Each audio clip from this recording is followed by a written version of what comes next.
And we're back for another episode. In this episode we're going to be doing the level 63 Blacksmith quest. And as always, hello from Mithrie. So we are here at the Blacksmith Guild in Upper Limsa Laminza at 10:15. So let's talk to Brifal and let's do it. So the quest is called The Client is King.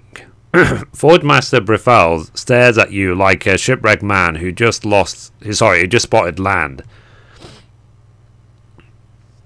Mithrie, has been absolute hell ever since that Frystam shrew you dragged back from the dock set up her shop at our guild. From the crack of dawn to sundown, she prowls the floor looking to find fault with every one of Miss Mithrie's work. I've warned her 1,000 times over that such disparaging remarks will not be tolerated, but will she listen? No. Instead, she'll storm off in a huff and then return with even more bitter words on her tongue. Please, you've got to talk some sense into her. She's like to be at the anchor yard, where she always goes to cool down. Fair enough, fair enough. Obviously, things that I've learned in my time is that people just prefer positivity. If you want to motivate people to do stuff, even if you want to motivate people to work harder, it has to be done in a positive way. Otherwise, you're just not going to get the response or result from people that you want. So, okay, let's carry on. Let's find her. Now, I am very much enjoying crafting in Stormblood, and it is definitely more accessible for newer players, that's for sure. The leveling up is so fast, it's insane. Like, I'm going to be at this rate nearly 65 everything probably in a couple of days from now. So yeah, and this is with me doing it casually. You see, I'm not like doing it day and night because I still work my job. Anyway, here's Seeker. So you have come here because the bonehead sent you after me, right? Well, I'll have you know that whatever he says, I do not intend to be more supportive of the Smithies. Every single point I brought up has been valid. You have some excellent smiths, really you do. However, everyone is so focused on on when the next commission is due, that they have lost sight of what is important. No one here has any passion or desire to improve. They are all dead on the inside. In Hingashi, swordsmiths are taught to strive for excellence, to push boundaries. We dedicate our lives to seeing that each other's weapon we make surpasses the last. Katana are the favoured weapon for the samurai, warriors who stake their lives on protecting the peace of our lands. Only the finest blades are worthy of being wielded by these men and women. It is for this reason swordsmiths dedicate their entire lives to growth and perfecting their art. I had taught all artisans engaged in metalworking were similarly devoted to their craft. Observing how your guild is run, however, has made me realize I was wrong. Forge Master Brifal would have his most gifted craftsmen carry out the most mundane tasks. Also, you might fulfill customer orders. I travelled here from Kugane because everyone is of the opinion that this is one of the best blacksmith guilds. Truthfully, I am disappointed. Your organization is so stagnant. Surely you must see it too. Every day we improve with these mundane tasks. We're a guild and the customer is our priority.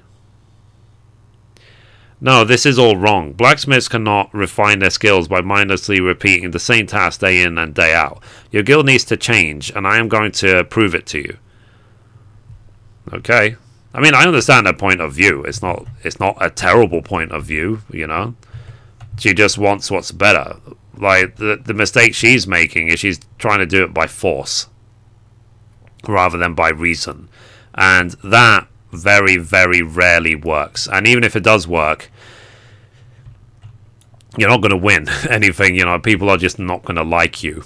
People are going to think you're a busybody or, you know, bossy or, you know, insert a negative word here. Diplomacy has got the biggest part in business, to be honest. Anyway, let's talk to the guild master. So, I thought I told you to go and smooth things over with her. Instead of returning calm and composed, she storms in here with a murderous gleam in her eye, saying she wants to challenge me guild.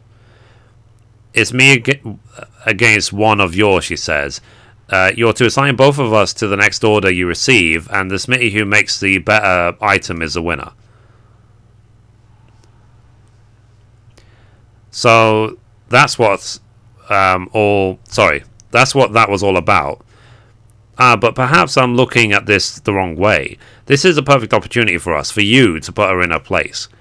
Yes, if you were to win this for us, she'll have no choice but to back down.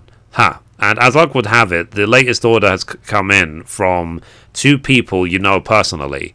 They're down at the Wench, waiting to discuss their details of what they'd have you make. Saka's already gone ahead, so I'd hurry if I were you. Fair enough. So let's do it.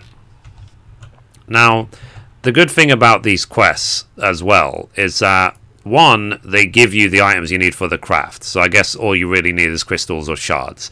2, the amount of EXP you get from doing these quests is ridiculous. So just for the level 63 quest, you get 1.7 million EXP. For the 65 quest, which obviously we'll get to soon, you get 2 million EXP. So they're worth doing. So, Mithrie, to think that Master Brethel would send you, of all people, to us, why, today must be our lucky day.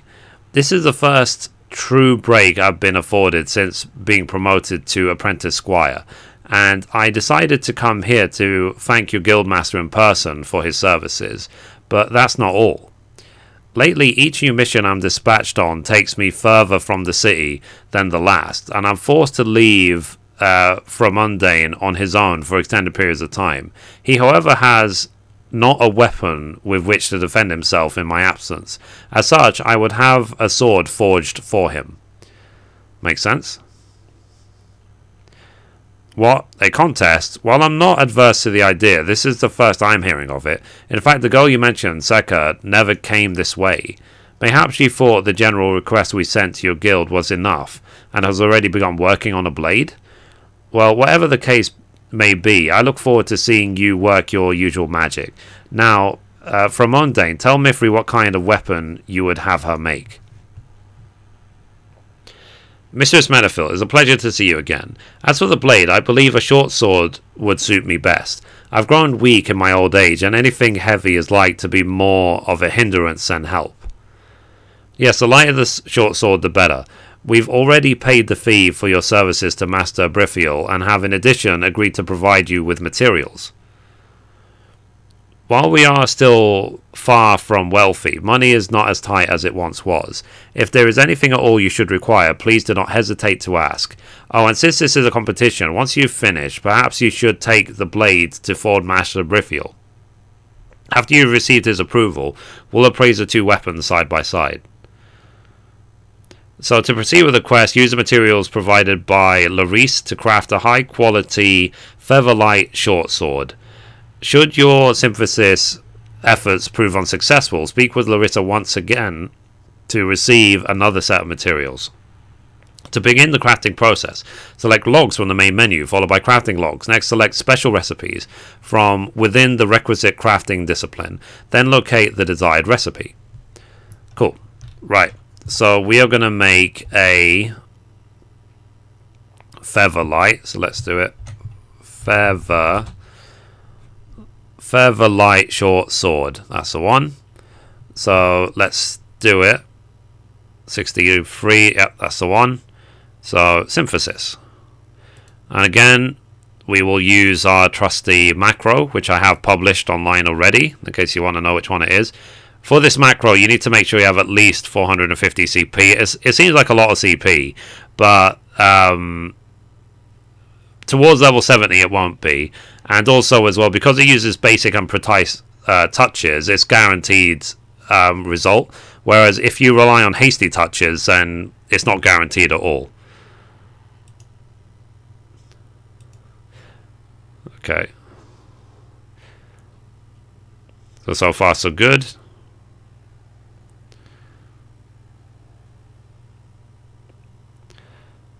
See, 100%.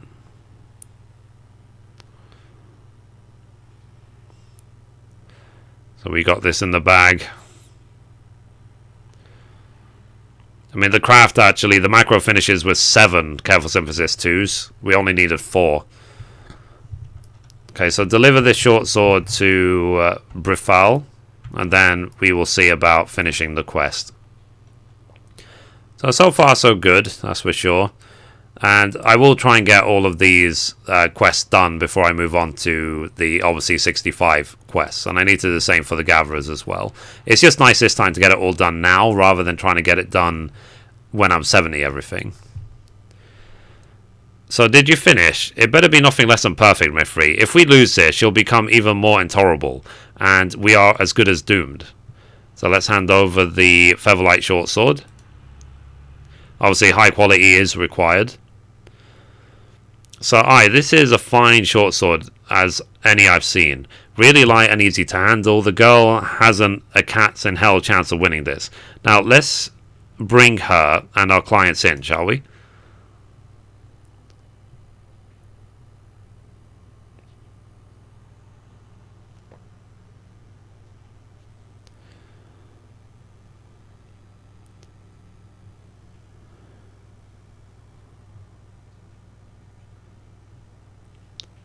They're not even...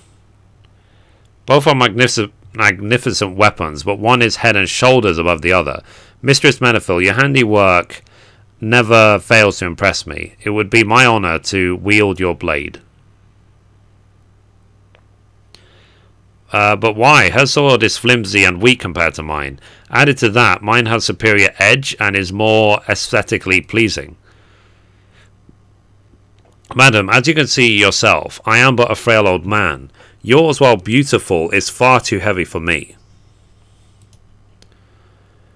I'm no blacksmith, but I know enough to say blades are of a comparable quality and durability and sharpness both. If you were to take into account the needs of the wielder, however, Mithrie's is far superior. This is not fair. Had our clients been anyone but these two, my sword would have won. I understand you're dismayed by the results, but your words are unbecoming of an artisan. It's our clients who decide if our weapons are worthy of them, not the other way around. If you can't bear defeat with a bit of dignity, I suggest you look into changing professions. You'll never grow as a craftsman with that attitude, much less surpass Mithrie here. If you don't mind, from Odane and I will be taking Mithrie's short sword and leaving then. Before you go, please allow me to apologize. It is as Forge Master Briffiel says. I realize now that I did not take any of your needs into consideration, and it resulted in me presenting you with an item unworthy of your attention. A smithy needs a great range of skills so that he might tailor his products to accommodate the needs of the customer. Every task, however boring or routine, helps to expand his repertoire. If that doesn't suit you, perhaps you should look to other guilds. Forge Master Briffiel, thank you. Your wise words have opened my eyes and allowed me to see the fault in my ways. I am terribly sorry for my earlier behaviour. Nothing of the sort will be happening again during the course of my studies here. Studies? Here? Surely you prefer to go elsewhere? He said it 3 times now. He just wants to get rid of her.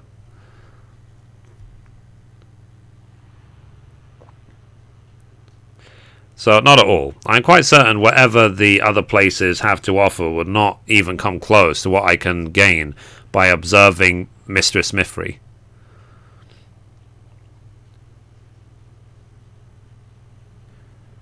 Bye. But what terrible stroke of fate did she end up in our guild? I thought for sure she'd leave after losing to you. She's certainly a spirited girl. While her determination to succeed is her greatest strength, is also certainly her greatest weakness. Perhaps if she were to learn to be more receptive to what others had to say, that could change. So I'm going to go have a break the news to her that she'll be staying to the other smithies. Mithrie, don't you go anywhere, you hear? Cool. Right, so let's take a pair of legs. Why not? I've already got high quality of this whole set, so whatever. In forging new paths, a blacksmith, you have learned quality assurance. So obviously the next quest will be at 65, which apparently I've just hit, but we'll get to that in a different episode. So anyway, guys, that's it for this episode. Thank you for watching, and as always, goodbye from me, and goodbye from Mithrie. Bye, guys.